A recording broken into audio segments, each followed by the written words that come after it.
Imagine someone criticizes you in front of everyone, tries to shame you, mocks your work, or attacks your character. Most people react with anger or embarrassment. But what if, instead, you could feel absolutely nothing? What if you became immune, untouchable? Today, I'm going to show you how the Stoics did it, and how you can too. Subscribe to Stoic in Stone for powerful lessons that build unshakable strength and inner peace. Now let's begin this journey together. The problem with anger. Anger is seductive. It feels powerful in the moment, but it almost always leads to regret. It clouds judgment, damages relationships, and, worst of all, it gives control to the person who provoked us. The Stoics, Marcus Aurelius, Seneca, and Epictetus, saw anger as a weakness. To them, true strength wasn't about domination or revenge. It was about emotional control. In this video, we're going to break down how to train your mind to remain calm, no matter what life throws at you. More importantly, we're going to reflect deeply on why letting go of anger is the greatest freedom you can achieve. Reframe insults, the power of perception. Seneca famously said, "We suffer more in imagination than in reality." Insults only hurt because we allow them to.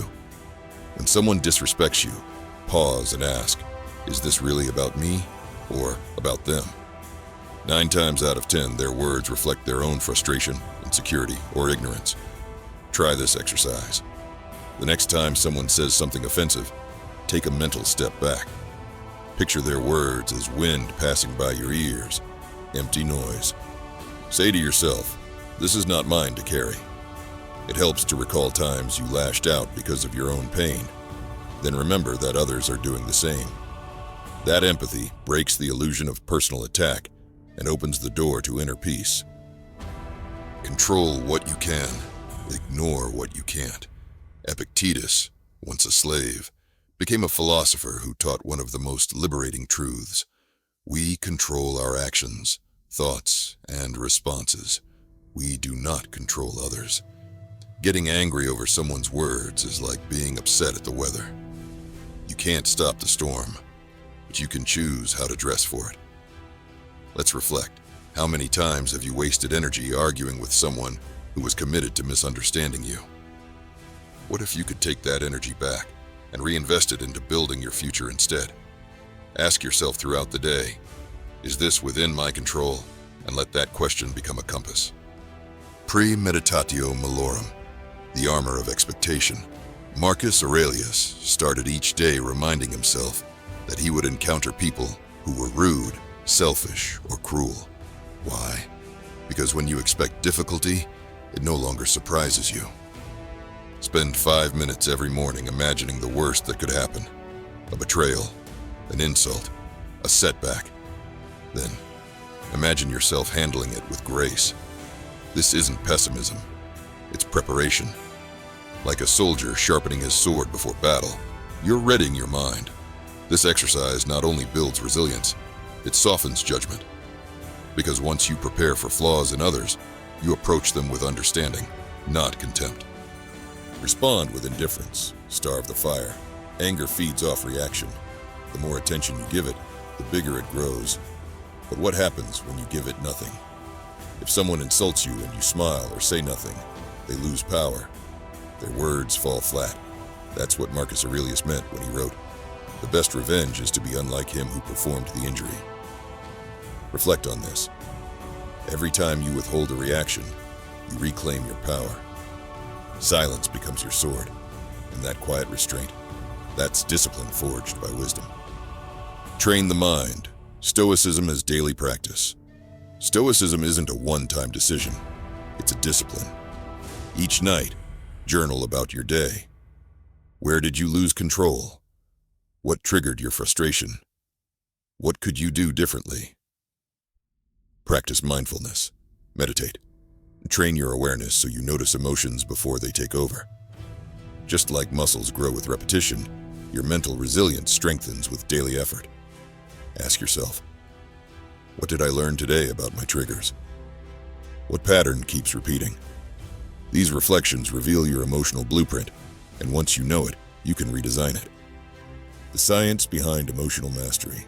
Modern neuroscience confirms what the Stoics knew. When you pause before reacting, your brain has time to shift from emotion to reason. That pause is where mastery begins. Anger is a flash from the amygdala, the fight or flight center. The prefrontal cortex, the rational part, takes over when you pause, breathe, and think. So when you feel the heat rise, try this. Count to 5. Breathe in. Exhale slowly. That tiny moment gives your brain time to make a better choice. The more often you do this, the more your brain rewires itself toward calmness. That's not magic. That's neuroplasticity. That's how you train peace into your system. Handling disrespect in public. What about when the insult happens in front of others? When the disrespect is public, here's the truth. Your calmness in those moments sends a message louder than any argument. You're not easily moved. You're unshakable. And people respect that. If someone tries to provoke you in front of others, look them in the eye, nod, and walk away. Let your poise speak volumes. That's not weakness. That's dominance through dignity. Reflect on this. Who do you admire more? The man who shouts back, or the one who smiles and stays silent? One shows emotional chaos. The other, mastery. Emotional traps, ego, pride, and the illusion of control. Anger often masquerades as pride. They can't talk to me like that. But what is pride if not another form of insecurity? Let go of the need to be right, the need to win. True power isn't shown in confrontation. It's in calm detachment. The ego says, defend yourself. Wisdom says, you don't need to. Consider, what are you really defending? Your image, your pride, or your fear of not being respected? Let those illusions go and your peace becomes unshakable. Building the inner fortress, your emotional immune system. Think of your mind like a castle. Without walls, any insult can storm in. But if you build emotional boundaries, your peace becomes untouchable. Read Stoic texts, reflect. Surround yourself with people who value calm over chaos. Each of these habits is a brick in your emotional fortress. Your environment matters. Protect your peace like you would your home. Be mindful of who you let in. Not everyone deserves access to your emotional space. Redefining strength, the power of emotional mastery. Let's take a moment to zoom out.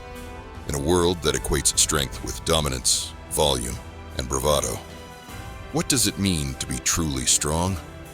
True strength is silent. It's not loud. It's not reactionary. It doesn't need to prove itself. Emotional mastery is strength in its purest form. It's the ability to hold your ground without aggression, to speak with conviction without shouting, to be hurt without becoming bitter. Think of the people you admire most, not the loudest in the room, but the most composed. Why? Because calmness radiates power, because restraint commands more respect than rage ever could. This is what Stoicism offers. Not a way to feel nothing, but a way to feel deeply and still remain centered. To be grounded in a world that's constantly pulling at your emotions. That's real strength. And here's the deeper truth. When you become this kind of man, the world responds differently to you. Not because you force it to, but because people recognize presence. And presence, rooted in peace, is magnetic. You've now reached the end of this journey, but in truth, this is only the beginning. The challenge, now it's your turn. For the next 7 days, commit to this practice. When insulted, pause. Don't react. Journal about your emotional triggers. Start your mornings with negative visualization. Practice gratitude and self-reflection daily. At the end of each day, reflect. Did I remain calm? What did I learn about myself? What am I still giving too much power to? Notice how much stronger, calmer, and more centered you become. Then, come back and share your experience. The goal isn't to suppress anger, it's to outgrow it. When you train your mind to remain unmoved by others, you take back your power. You become the man who doesn't need to yell to be heard. who doesn't need revenge to feel strong, who doesn't need validation to feel worthy. If this video helped shift your mindset, like, subscribe, and hit the bell. Join us here at Stoic and Stone, where we help build men of principle, peace, and power. And as always, stay grounded, stay strong, and stay stoic.